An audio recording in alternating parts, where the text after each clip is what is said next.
아모스 8장 1절로 10절의 말씀을 다 같이 한음성으로 봉독하시겠습니다. 주 여호와께서 내게 이와 같이 보이셨느니라. 보라, 여름 과일 한 광주리이니라. 그가 말씀하시되 아모스야, 내가 무엇을 보느냐?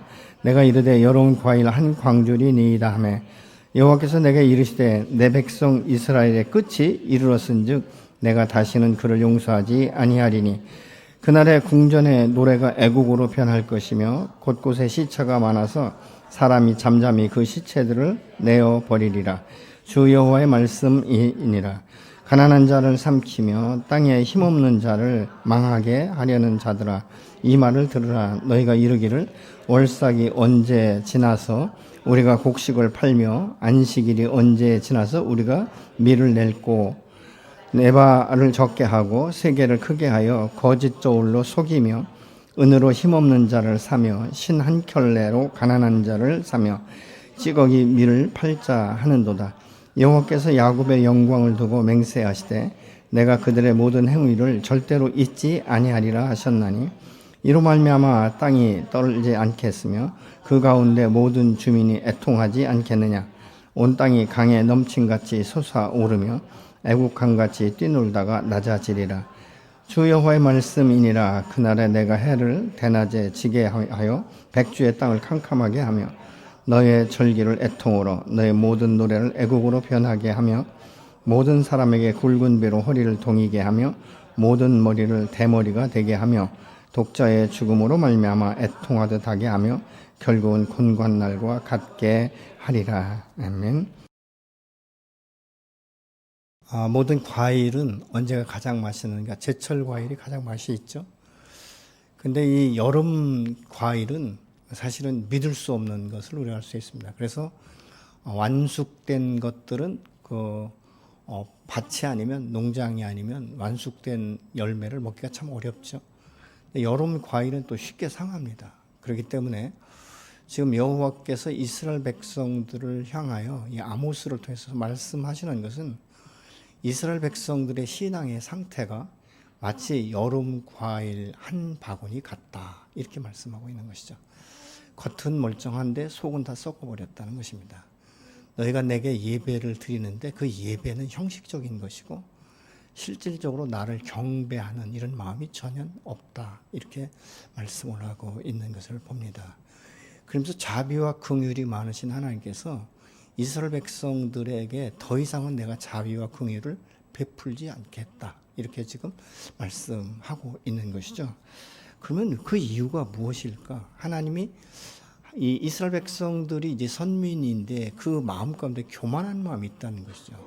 이 교만한 마음은 뭐냐면 예배를 예배답게 드리지 않고 예배 시간에 주의 임재나 주의 그 말씀 앞에 청종하는 것이 아니라 이 예배를 어떻게 빨리 끝나서 내가 장사하고 사업을 해서 돈을 많이 벌 수 있을까, 이런 생각들로 가득 찼다는 것이죠. 여러분과 예배에 집중하지 못하는 것은 무엇입니까? 우리가 다른 생각이 있다는 거예요. 우리 마음 가운데 다른 생각이 있으면 그 생각이 내 생각을 좌우하고 지배하기 때문에 예배 시간에 주의 임재를 대망하기보다는 이 문제를 어떻게 해결할 수 있을까? 이 문제를 어떻게 끝을 볼 수 있을까? 이런 생각들로 가득 차다 보니까 말씀을 들어도 그냥 귓등으로 들어서 바람결에 날아가는 것처럼 날아가는 이런 예배를 드리고 있다라고 말씀하고 있죠. 다시 말하면 예배의 진실성에 대해서 지금 주님께서 말씀하고 있는 것입니다. 예배의 진실성은 무엇입니까? 하나님의 말씀에 대한 권위를 인정하는 것이죠. 근데 이것을 상실한 채 자신의 이 삶에 대해서만 계속적으로 이제 이 주관하는 이런 그 모습을 볼 수 있다는 것이죠. 결국은 무엇인가? 그 마음이 높아지니까 여호와를 하나님으로 인정하지 않는 그 마음 가운데 교만함. 그러니까 돈을 벌어도 내가 열심히 일을 했기 때문에 돈을 버는 것이고, 내가 건강하는 것은 열심히 건강하기 위해서 운동하고 좋은 약 먹고 이렇게 지탱하다 보니까 내가 건강하다. 그러니까 무엇입니까?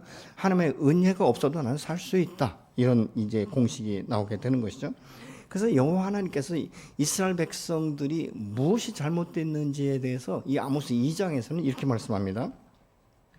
아모스 2장 4절에 여호와께서 이같이 말씀하시되 유다의 서너 가지 죄로 말미암아 내가 그 벌을 돌이키지 아니하리니 이는 그들이 여호와의 율법을 멸시하며 그 율례를 지키지 아니하고 그의 조상들을 따라가던 거짓 것에 미혹되었다. 이렇게 말씀하고 있어요. 여호와의 말씀, 여호와의 율법을 왜 주셨죠? 지키라고 주신 것이에요.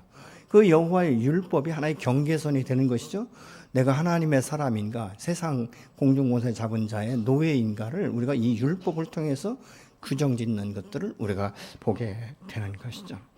믿음의 사람이 말씀을 멸시하고 그 말씀을 지키지 않으면서 신앙생활을 한다면 그의 정체성과 가치관과 세계관은 무엇입니까? 죄성을 가진 이 세상 사람과 다를 바가 없다는 것이죠. 여러분, 성민이라는 것은 무엇입니까? 죄와 분리된 하나님의 부름받은 거룩한 백성이다. 주님께서 그렇게 말씀을 하고 있지 않습니까? 그러면 이 거룩한 백성은 하나님의 백성인 것이죠. 약속으로 인침받은 사람들이에요. 그건 무엇인가? 하나님의 약속을 바라보면서 그 말씀 앞에 순종하기로 결정한 사람들 아니겠습니까? 그런데 그 마음 가운데 계속적으로 자기중심적인, 어떻게 하면 내가 이것에 대해서 내가 성공할 수 있을까, 이런 계획을 하다 보니까 하나님의 말씀을 따르기보다는 자기의 계획, 자기의 생각대로 모든 것들을 따라가는 것을 우리가 보게 되는 것이죠. 그러니까 그들의 형태는 무엇입니까? 겉모양은 비슷한데 속은 전혀 아니라는 것이죠. 그래서 이 사람들은요, 다 사람들을 무시해버리고 그리고 아주 가난한 자들을 짓눌러버리는 이런 상태로 바뀌었다는 것입니다. 그러니까 약한 자의 길을 굽게 하고 모든 제단 옆에서 전당 잡은 오두에 누워서 살면서 이 벌금으로 얻은 포도주를 마시는 등 아주 교만이 극에 달했다, 이렇게 말하고 있는 것이죠. 아니, 하나님 예배 드린 자가 어떻게 누워서 그것도 포도주를 마시면서 예배 드릴 때 그 진정성이 과연 있겠는가? 그래서 여호와 하나님께서는 이 아모스 7장을 통해서 이스라엘 백성들에 대해서 다시 말씀하기 시작합니다. 아모스 7장 1절로 2절을 보시면 주 하나님이 나에게 다음과 같은 것을 보여주셨다. 주께서 재앙에 쓰실 메뚜기 떼를 만드신다. 두 번 가리 씨가 움두들 때 곧 왕에게 바치는 곡식을 거두고 나서 다시 두 번째 뿌린 씨가 움두들 때 메뚜기 떼가 땅 위에 푸른 풀을 모두 먹어버리는 것을 내가 보고서 주 하나님 용서하여 주십시오. 야곱이 어떻게 견디어낼 수 있습니까?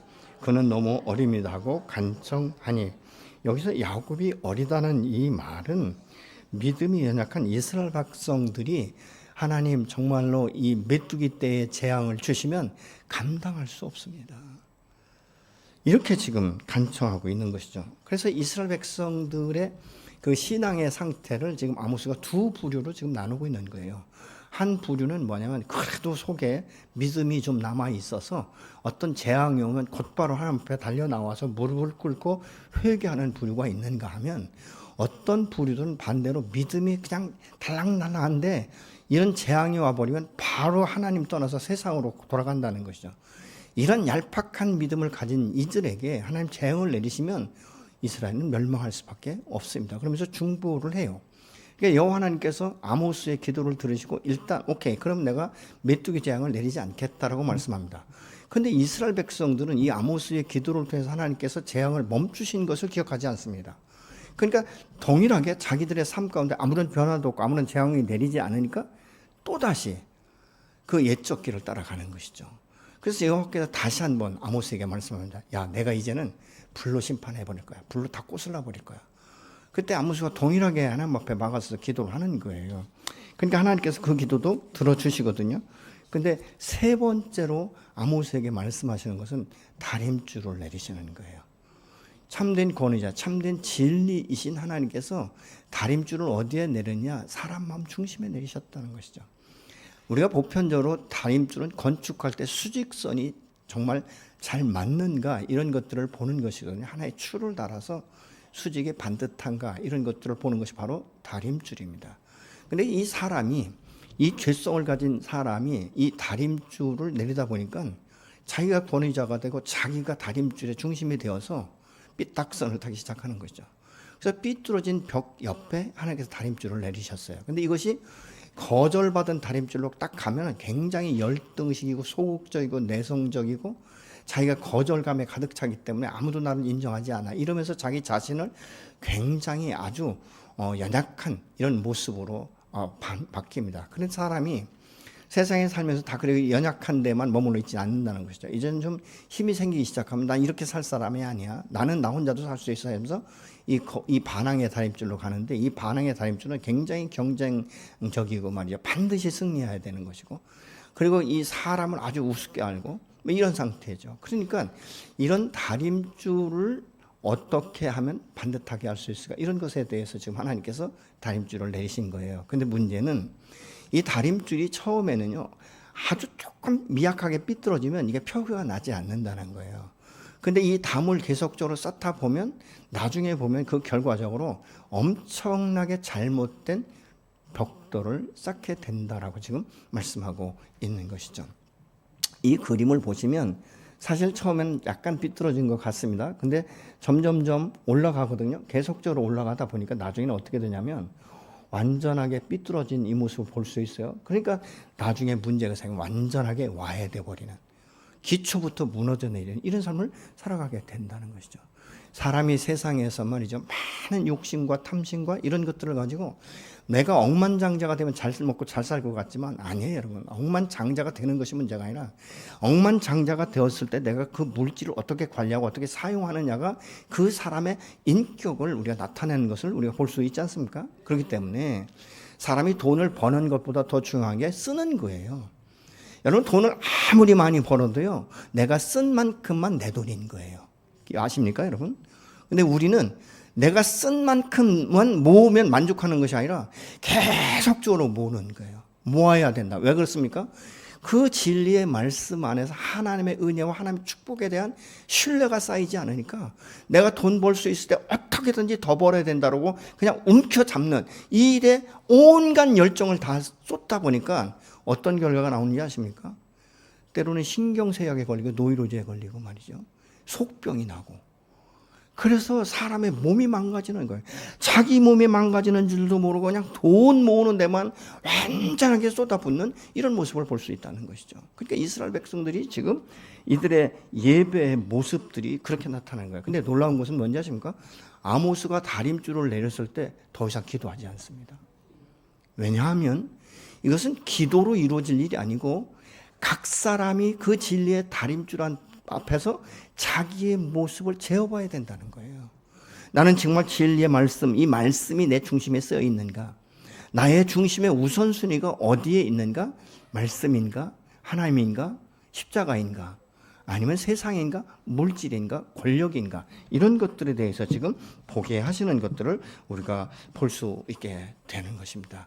여러분들은 여러분 마음 가운데 말씀, 이 율법이 그 진리의 다림줄로 여러분 중심에 내려졌다면 지금 어느 쪽으로 기울어져 있습니까? 아니면 중심에 있습니까? 각 사람의 마음 중심에 지금 내리시고 그것을 보라고 지금 말씀하고 있는 것이죠. 진리의 다림줄은 또한 어떤 의미가 있냐면 삶의 평가예요. 각 사람의 삶의 평가. 이것은 뭐냐? 진리의 다림줄은 나의 신앙 상태를 점검하게 하고 하나님의 말씀에 대한 내 마음 중심에 가지고 있는 믿음의 상태를 점검하게 하시는 것입니다. 나의 예배의 모습은, 하나님과의 관계는, 말씀에 대한 순종의 모습은, 내 삶에서 우선순위는 어디에 있는가? 그리고 하나님께서 내게 주신 이 물질 관계, 물질을 내가 어떻게 관리하고 있는가? 이런 이 모든 것들을 내 삶의 전반적인 부분을 말씀의 그 진리의 다림줄 안에 지금 비춰보라고 말씀하고 있는 것입니다. 만약 여러분이 지금 진리의 이 다림줄이 여러분 마음 중심에 내리셨다면 여러분 자신을 어떻게 평가하실 수 있을 것 같습니까? 말씀대로 세워지지 않는 것으로 인해서 몸부림치고 계십니까? 아니면 무너질 땐 무너지더라도 내가 지금은 이 현실이 지금 더 중요하기 때문에 현실 중심의 삶을 사십니까? 사람은 현실도 중요하지만 더 중요한 것이 뭔지 아십니까? 미래를 보는 그 삶. 그 미래를 보는 사람들은 방향성을 먼저 정확하게 정하는 거예요. 내 인생의 표대가 무엇인가? 그 방향을 향해서 내가 나갈 때 그것이 십자가인가? 아니면 세상적인 것인가를 우리가 판가름하게 되는 것들을 우리가 보게 되는 것이죠. 사람은 그렇기 때문에 하나님의 권위자가 참 권위자가 돼서 진리의 다림줄을 따라가는 사람이 있는가 하면 자기 나름대로의 다림줄을 가지고 세상을 살아가는 사람들이 있습니다. 자기 중심의 다림줄을 자기 스스로 가지고 사는 사람은요, 모든 평가의 기준이 자기 중심적이에요.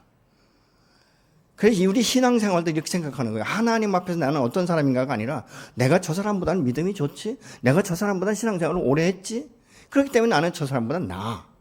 내가 이 교회에서도 나는 직분을 받은 사람이야. 그렇기 때문에 저 사람 사신자보다 내가 훨씬 낫지. 이런 얄팍한 교만에 빠지게 되면 습관적인 신앙생활을 할 수밖에 없다는 것입니다. 마치 하나님께서 아모스에게 보여줬던 것처럼 그냥 과일 바구니에 불과한 이런 삶을 우리가 살아갈 수 있다는 것이죠. 여러분, 우리의 삶은 사실은 우리 안에 이 하나님의 영이 임했고 우리가 새 사람으로 변화됐으면요, 그 사람의 신앙의 상태는 열매를 보면 알 수 있는 거예요. 많은 사람이 신앙의 경륜을 이야기합니다. 나 교회 모태신앙이야. 여러분, 모태신앙이 그게 진리입니까? 모태신앙이 나의 영혼을 구원할 수 있습니까? 아닌 거예요. 여러분, 우리의 구원은 무엇입니까? 개인적으로 인격적인 하나님을 만나고 자기가 죄인인 것을 회개하고 그 안에 하나님 안에서 예수와 함께 십자가에 죽고 다시 산 이 새로운 생명의 씨앗이 성령의 보호를 받고 성장하고 성숙하는 것 아니겠습니까? 그러면 저 사람의 믿음의 상태를 우리가 어떻게 볼 수 있는가? 신앙의 연주가 아니라 저 사람이 예수 믿고 나서 얼만큼 변화된 삶을 추구하고 있는가? 저 사람의 예배의 자세는 어떤가? 저 사람이 사람과의 관계를 어떻게 풀어가는가? 이런 것들을 보면 저 사람 안에 구원의 역사가 일어났구나. 하나님의 생명이 있구나. 이것들을 보는 거예요. 그런데 10년, 20년, 30년의 그 경륜은 화려한데 삶의 변화가 전혀 없고 오늘날 우리가 삶을 선택할 때마다 옛사람의 정서를 따라가는 거예요. 세상적인 방법으로 살아가는 거예요. 그렇다면 그 안에 생명이 과연 있는가? 그리고 생명이 있다면 이것은 성장하는 생명의 생명을 가지고 있는가, 아니면 죽은 생명, 잠든 생명을 가지고 있는가를 우리가 구별할 수 있어야 되는 것입니다. 여러분, 우리의 구원은 교회 오래 다니는 것이 구원이 아닙니다. 예수를 개인적으로 만나는 것, 그 복음 앞에 순종하기로 결정하는 것, 그것 아니겠습니까? 그러면 우리가 이 신앙의 열매를 맺는 것은 무엇입니까? 말씀 앞에 순종하는 것이죠. 마리아처럼, 베드로처럼. 여러분, 베드로는 사실 갈릴리 바닷가에서 어부로 잔뼈가 굵은 사람이에요. 어느 시간에 그물을 내리면, 어느 정도의 깊이로 내리면, 어떤 지역에 가면 고기를 많이 잡는지를 다 알고 있습니다. 여러분, 오늘날도 바다 낚시를 가는 사람들은요, 배의 그 선장이 쫙 그 가장 좋은 포인트 자리를 데리고 가서 거기서 인도하는 거예요. 거기서 낚시질 하지 않습니까? 근데 이것들을 모르는 사람은 어떻습니까? 아무 데나 가서 낚싯줄을 내리거든요. 하루 종일 있어도 고기가 잡히질 않아요. 근데 아주 잔뼈가 굵은 그 베드로가 밤새도록 그물을 내려도, 여러분, 사람이 말이요, 조급증이 걸리면 얼마나 빨리 더 이 그물을 내리겠습니까? 그렇지 않습니까? 우리가 돈을 빨리 벌기 위해서는 뭐 밤낮 없이 일하는 사람들이 있지 않습니까? 때로는 수단 방법 가리지 않는다는 것이죠. 그런데 그렇게 열심히 한다고 돈이 벌어지는 건 아니지 않습니까? 그렇게 열심히 한다고 고기 잡아지는 것 아니에요. 그런데 처음 보는 이 젊은 예수 선생이 뭐라고 말합니까? 야, 깊은 데로 가서 그물을 내려라. 그때 베드로가 단순하게 얘기하지 않습니까? 내가 밤새도록 그물질했습니다. 근데 고기 잡지 못했어요. 그러나 당신의 말씀에 의지해서 내가 그물을 내리겠습니다.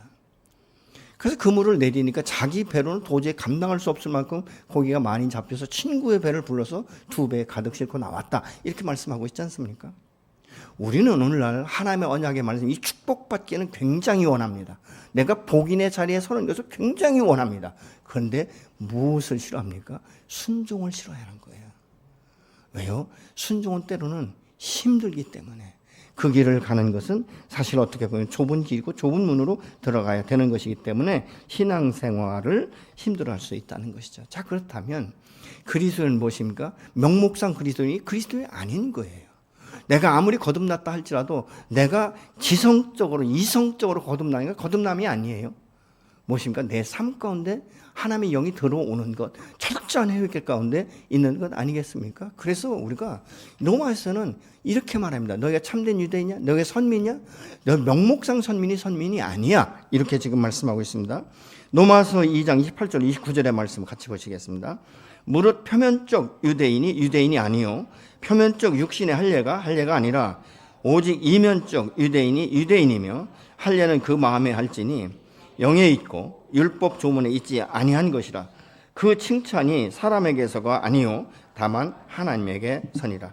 마음의 할례는 무엇입니까? 부패한 본성과 잘못된 행동과 기질들을 예수 안에서 십자가에 잘라내는 것을 말하고 있는 것이죠.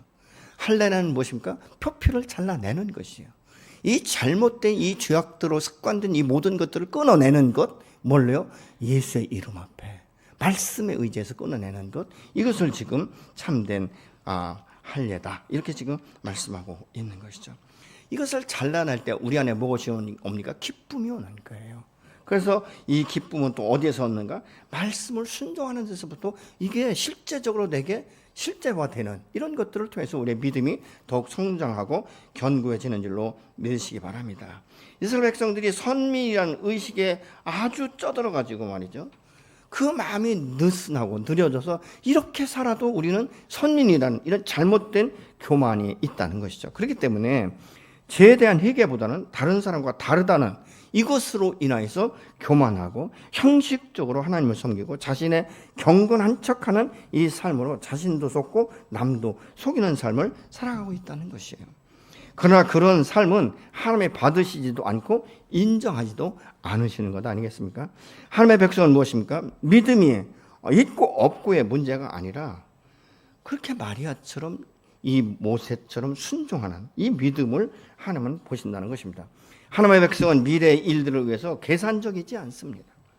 그러나 하나님에 대한 이 신뢰가 깨어지고 미래에 대한 욕심이 생기기 시작하면 말씀에서 멀어지고 스스로의 미래를 계획하고 그 성취를 위해서 집착할 만큼 집중하는 이런 모습들을 나타내게 된다는 것이죠. 돈 벌기 위해서 혈안이 되어서 진리에서 벗어난 방식을 취한다라고 지금 말씀하고 있지 않습니까? 그러니까 이런 사람들의 마음은요, 예배 시간에도 계속적으로 돈 계산을 하는 거예요. 그렇기 때문에 5절에 보면 이렇게 말씀합니다. 기껏 한다는 말이 초하루 축제가 언제 지나서 우리가 곡식을 팔 수 있을까? 안식일이 언제 지나서 우리가 밀을 낼 수 있을까? 되는 줄이고 추는 느리면서 가짜 저울로 속이자. 이렇게 마음 가운데 결정한다고 세번역 성경은 말씀하고 있습니다. 그러니까 이 사람들은요, 예배 시간이 기다려지는 게 아니에요. 예배 시간이 어떻게 빨리 지나는가? 이때 당시에는요, 월상 예배라는 게 있어요. 열월상. 이 월상은 뭐냐면 매월 1일이에요. 1월 1일, 2월 1일, 3월 1일. 그래서 월상 예배. 그러니까 이것도 예배를 드려야 되잖아요. 또 안식일이에요. 안식일은 일주일에 한 번씩 돌아오지 않습니까? 그러니까 이 안식일의 예배는 무엇입니까? 오늘날처럼 달랑 11시 예배로 끝나는 이게 아니에요. 여호와 하나님께서는 하루를 빼놓으라고 말씀하는 거예요. 하루를 전체를 나를 향하여 너희가 집중했으면 좋겠다. 내 말을 청중하고 내 말을 신뢰하고 그래서 이것을 하루 종일 묵상하고 내 삶 가운데 어떻게 적용해야 될지를 너희가 그렇게 사는 이 삶을 살았으면 좋겠다고 지금 말씀하고 있는 거예요. 그런데 장사하는 사람은 뭐죠? 아니 왜 매월 첫날 예배를 드리는 거야? 그리고 왜 일주일에 한 번씩 이 예배를 드리는 것이 왜 그렇게 빨리 돌아오는지, 마치 돈은 없는데 그냥 이자 갚을 날이 돌아오는 것처럼, 아니 엊그저께 갚았는데 또 이자가 나오는 것처럼, 아니 엊그저께 예배 드렸는데 또 예배를 드려야 돼. 그러니까 이것이 무엇입니까? 장사하는데 엄청난 지장을 초래하고 있다는 거예요. 그러니까 왜 이렇게 예배 드리는 날이 많이 다가오는가? 여러분 어떻습니까? 일주일이 기다려지십니까? 이 주일이 기다려지십니까? 아니면 벌써 주일이야? 이런 생각이 드십니까?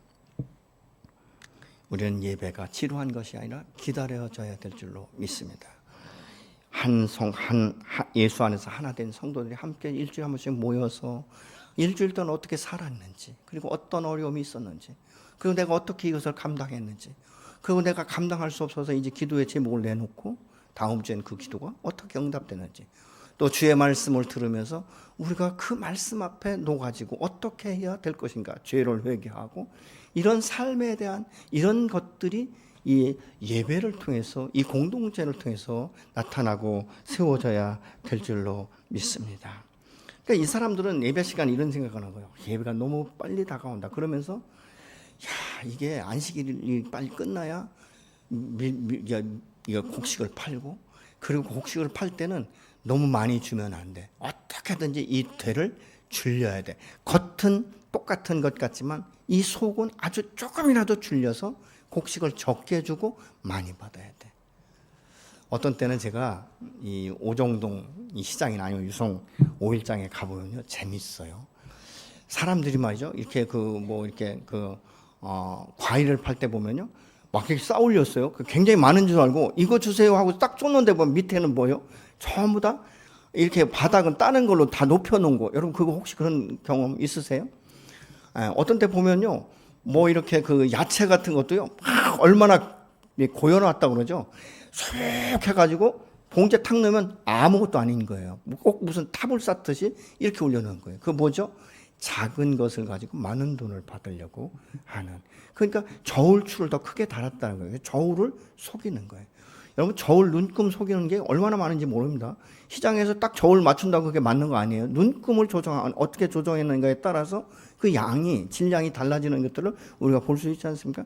하나님의 백성이고 하나님 앞에 예배드리는 자들이 이렇게 살았다는 거예요. 그렇기 때문에 하나님께서 이스라엘 백성들의 이런 모습들을 더 이상 볼 수 없는데, 이 모습의 시작이 어디서 왔는가? 예배의 실족에서부터 왔다는 거예요. 예배가 변질되니까, 예배다운 예배를 드리지 못하니까 이런 현상들이 지금 나타났다라고 말씀하고 있는 것이죠. 믿음의 사람은 예배에 기대감이 있어야 될 줄로 믿습니다. 그래서 이 사람들은 지금 이 예배가 자기 사업에 그냥 매주일마다 손해를 끼친다, 이렇게 지금 생각하고 있는 것이죠. 근데 이들이 그렇게 돈을 벌면 그럼 어떻게 씁니까? 귀하게 쓰십니까? 아니에요. 대부분이 보면 탕자처럼 살아요. 누가복음 15장에 나오는 탕자 무엇입니까? 먹고 마시고 즐기자. 결국 나중엔 허랑방탕해서 빈손으로 공수에 공수로 가고 빈손으로 남는 이런 그 모습들을 우리가 볼 수 있는 것이죠. 하나님의 사람은 그렇기 때문에 세상 사람과는 목표가 달라야 되고 기준이 달라야 될 줄로 믿습니다. 하나님의 축복은 다 때가 있다는 것이죠. 그 때까지 하나님은 준비시키시는 거예요. 그 때가 딱 차면, 때가 참에 하나님의 역사가 이루어지기 시작하는 줄로 믿으시기 바랍니다. 그러니까 우리는 우리의 때를 자꾸 계획하지 말고 하나님의 때가 언제인지, 그리고 그 신실하신 말씀 안에서 내가 계속적으로 변화되고 그 축복과 언약을 받을 수 있는 그릇이 준비된 그 때가 되면 여호와께서 먼저 우리에게 찾아오셔서 말씀하시고 그 말씀을 붙들고 나갈 때 그때에 반드시 이루게 되는 것을 눈으로 보고 현실로 경험하게 되는 줄로 믿으시기 바랍니다. 믿음의 사람은 하나님의 역사의 때를 기다릴 줄 알아야 되는 것입니다. 우리가 축복받고 싶다고 해서 다 축복받는 것 아니지 않습니까?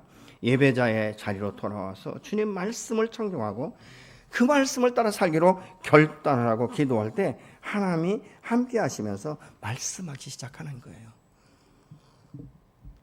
지난 주간에도 우리가 그 집회할 때 그 강사님도 그러시잖아요. 기도하다 보면 하나님 말씀하시고 그 말씀 앞에 순종할 때 하나님의 믿음의 역사가 일어난다. 여러분 우리의 예배는 주님이 기뻐 받으시는 예배를 우리가 나가야 되는 것입니다. 믿음의 사람이 하나님께 붙잡힌 바 되지 않으면요, 은혜를 은혜롭게 사용하지 않습니다. 그것을 타락해서 하나님의 영광을 오히려 가리는 결과를 가져오게 되는 것을 우리가 볼 수 있게 되는 것이죠. 그러니까 6절 같은 데 뭐라고 말합니까? 은으로 가난한 자를 사며 신 한 켤레로 궁핍한 자를 사며 찌꺼기 밀을 팔자 하는도다, 이렇게 말하고 있어요. 은으로 가난한 자를 사는 것은, 땅을 사면요, 이게 이 신년, 이 50년이 되면 먼 주인에게 땅을 돌려줘야 돼요. 그러니까 뭐예요? 내가 지금 이 땅을 사도 결과적으로 내 것이 안 된다는 거예요. 그러니까 사람을 사버리는 거예요. 주인을 사서 내 노예로 삼는 거예요. 그러니까 뭐예요? 내 노예이기 때문에 더 이상 이 소유권이 이 노예에게 돌아가지 않게 한다는 것이죠. 그렇기 때문에 신 한 켤레로 이 가난한 자를 산다 이 말은요, 돈 주고 사는 것이에요. 한 켤레 값이 사람의 값이 아니라는 거예요. 그럼 뭐냐? 내가 한 80만 원을 빌렸어요. 근데 이제 갚을 날이 돼서 80만 원을 갚아야 되는데 80만 원 못 갚는 거예요.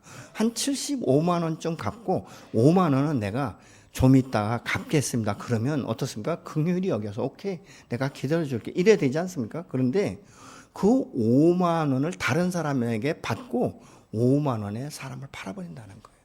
나는 무엇입니까? 80만 원 다 받은 거예요. 이렇게 긍휼이 없는, 은혜로 사용하지 않는 이런 사람들은 심지어 뭐라고 말합니까? 우리가 쌀을 그러니까 벼를 이제 쌀로 만들 때 이걸 도정하는데 이게 깎아낸다라고 말하고 있거든요. 근데 그 깎아내다 보면 그 껍질에 붙어 있는 이 겨가 있습니다. 가루죠. 이것까지도 팔자는 거예요. 얼마나 각박한지. 하나님의 축복을 받은 자가 그렇게 각박한 세상으로 돌아갔다. 이렇게 지금 말씀하고 있는 것입니다. 자신이 사람을 사고 팔 만큼 돈을 벌었다면 그건 축복이지 않습니까? 그러면 이 축복받은 자는 여러분 세상을 향하여 하나님의 영광을 위해서 주의 이름으로 흘려보내는 역사가 있어야 될 줄로 믿으시기 바랍니다. 여러분 우리가 자비랑 선교를 갈 때 왜 갑니까? 우리가 그곳에 가서 내가 어떤 사람인지를 드러내기 위해서 갑니까? 내가 이만큼 부자라는 걸 나타내기 위해서 갑니까? 내가 이런 선교도 하고 있어 자랑하기 위해서 갑니까? 아니에요. 그 나라와 그 땅과 그 민족, 그 영혼을 불쌍히 여겨 그 나라와 그 땅 가운데 생명의 복음의 씨앗이 떨어져서 그들의 변화를 통해서 그 땅에 기경되고 그 땅에 선한 역사가 나타나기 위해서 그러는 것 아니겠습니까? 여러분 우리나라가 이렇게 잘 먹고 잘 사는 것은 물론 사람의 노력도 있지만요, 하나님의 역사인 줄로 믿으시기 바랍니다. 이 땅 가운데 이 복음의 역사, 이 자유민주주의가 이 땅 가운데 태동되기까지는요, 수많은 선교사들이 피 흘림이 있었고 순교가 있었고 풍토병에 죽어져 나가는 이런 역사들이 비일비재하게 일어난 거예요. 그들은 자기 고향에서 살고 자기 땅에서 살면 잘 먹고 잘 살 수 있는 사람들임에도 불구하고 그 조선이라는 땅, 이름도 없는 땅의 지도조차도 발견하기 어려운 이 땅 가운데 그들이 왜 생명의 그 피를 뿌렸습니까? 그것을 통해서 하나의 밑거름이 되고 이 땅 가운데 이 나라 가운데 복음이 증거되어서 하나님의 그 축복을 받기 원하는 간절한 소망이 있기 때문에 그런 것 아니겠습니까? 그래서 우리가 은혜 아니면 우리가 살 수 없는 거예요. 하나님의 축복이 아니면 오늘 또 우리가 복인의 자리에 앉을 수가 없는 줄로 믿으시기 바랍니다. 여러분 예배에서 하나님을 만나려면 어떻게 해야 됩니까? 예배 시간만 드리는 것이 아니에요. 하루를 드려지는 것이죠. 하나님 앞에 마음이 붙잡힌 바 되고 하나님 앞에 모든 것을 내리지 않으면 그 마음이 복잡해지는데, 여러분 마음이 복잡해지면 하나님을 향해서 나갈 수가 없어요. 집중할 수가 없어요. 여러분 사실은 우리가 이 찬양 예배를 드릴 때도 그 찬양 예배에 집중하다 보면요, 이 성령의 임재가 내 안에 계속적으로 스며들고 적시고 스며들면서 나도 모르게 손을 들게 되고 나도 모르게 회개하고 나도 모르게 눈물을 흘리고 나도 모르게 손뼉을 치는 이런 역사들이 일어나는 것이 주의 임재인 줄로 믿으시기 바랍니다. 저는 우리 교회가 그런 일들이 수없이 매일 매 순간마다 예배 때마다 이루어지기를 간절히 소망합니다. 하나님의 백성이 영이 살려면 예배의 감격이 먼저 살아나야 되는 거예요. 우리의 본능은 죄를 좋아하기 때문에 예배를 통해서 성령의 임재와 능력을 덧입지 않으면 죄를 다스릴 수가 없는 거예요. 그렇기 때문에 여호와 하나님께서 가인을 찾아오셔서 뭐라고 합니까? 죄가 내 마음문 앞에 엎드려 있다. 너는 이것을 밟고 파쇄해야 된다라고 지금 말씀하고 있지 않습니까? 다스려야 된다는 거예요. 우리의 죄성은요, 성령으로 다스림 받지 않으면 죄성이 나를 잡아먹는다니까요. 그래서 우리는 여전히 세상 것에 보타고 여전히 세상에서 그 모든 것들을 내가 손으로 취해야 되는 것처럼 착각하고 산다는 거예요. 믿음의 사람은 때로는요, 먼 미래를 바라보고 하나님 말씀 안에서 내려놓는 삶도 필요한 거예요.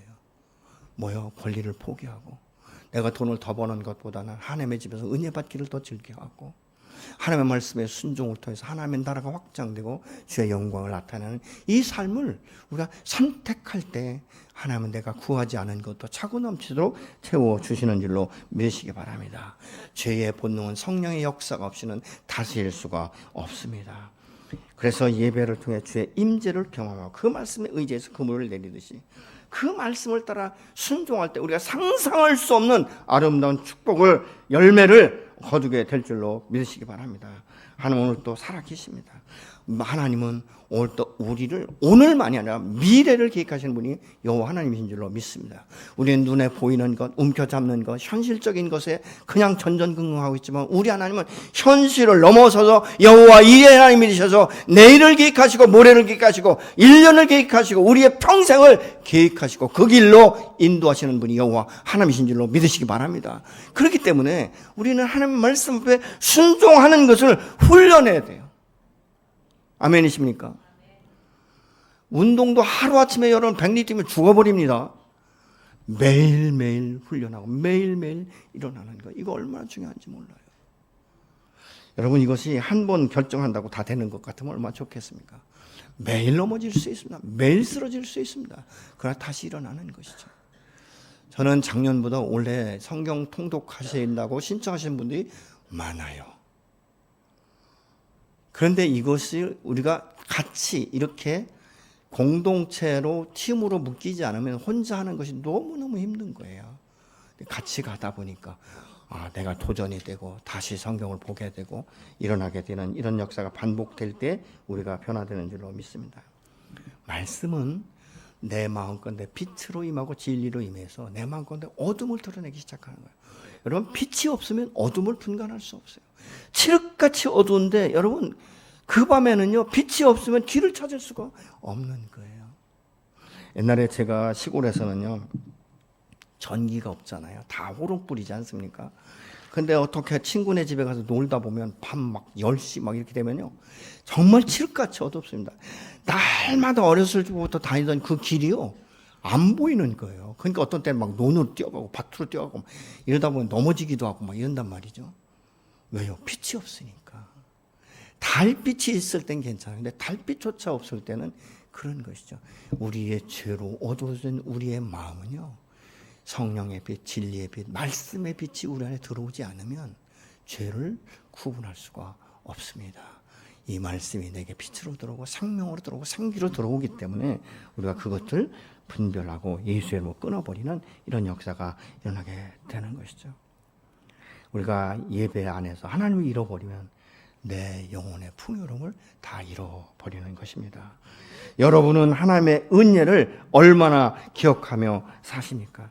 하나님은 주셨기 때문에 거둬가실 권한도 있는 것이에요.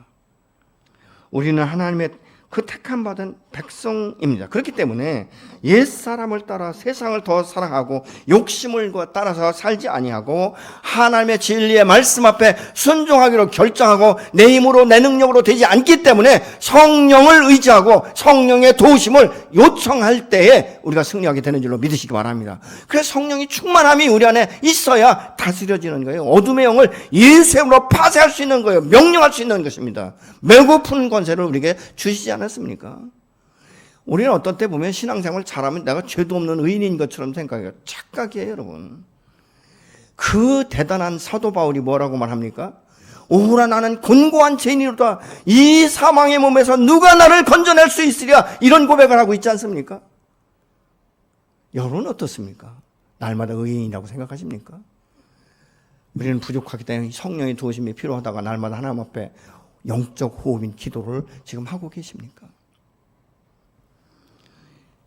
여러분, 우리는 행복한 삶을 살아야 되잖아요. 기쁨의 삶을 살아야 돼요. 능력의 삶을 살아야 되지 않습니까? 이것을 위해서는 무엇입니까? 진리의 말씀 가운데 성령의 능력과 성령의 임재가 저와 여러분 안에 일어날 때 이 모든 것들이 합력해 선을 이루게 되는 줄로 믿으시기 바랍니다. 여러분, 주님과 함께 동행하는 것은요, 어떤 기적이 일어나는지 아십니까? 내가 구원받은 날부터 출애굽의 역사가 일어나기 시작하는 거예요. 그러면 무엇입니까? 하나님께서 출애굽한 이스라엘 백성들을 지속적으로 함께 동행하시며 그들의 필요할 것들을 채우시잖아요. 일용할 양식을 주고 신발이 헤어지지 않고 옷이 헤어지지 않도록, 때로는 약속의 땅 가나안에 들어갈 수 있는 길을 여실 때마다 무엇입니까? 믿음의 리더가 있었다는 거예요. 여러분의 가족 구원은 일어나고 있습니까? 여러분은 믿음의 리더이십니까? 우리는 주님과 함께 동행하는. 그래서 예배가 상실되면 지금 이스라엘 백성들에게 말하는. 그래서 여기 이 아모스 8장 11절을 같이 한번 보시겠습니다. 주 여호와의 말씀이니라. 보라, 날이 이를지라. 내가 그 기근을 땅에서 보리니 양식이 없어 주림이 아니며 물이 없어 가람이 아니요 여호와의 말씀을 듣지 못한 것이 기갈이다. 여호와의 말씀이 없는 것이 기갈이에요. 여호와의 말씀이 없는 게 가뭄이라는 거예요. 아멘이십니까? 저 여러분의 이 말씀들이 생명력 있게 상기 있게 살아 움직이는 능력의 말씀, 나의 옛사람을 끊어낼 수 있는 새 사람답게 살아갈 수 있는 성령의 능력 안에서 함께 세워져 가기를 예수의 이름으로 축원합니다.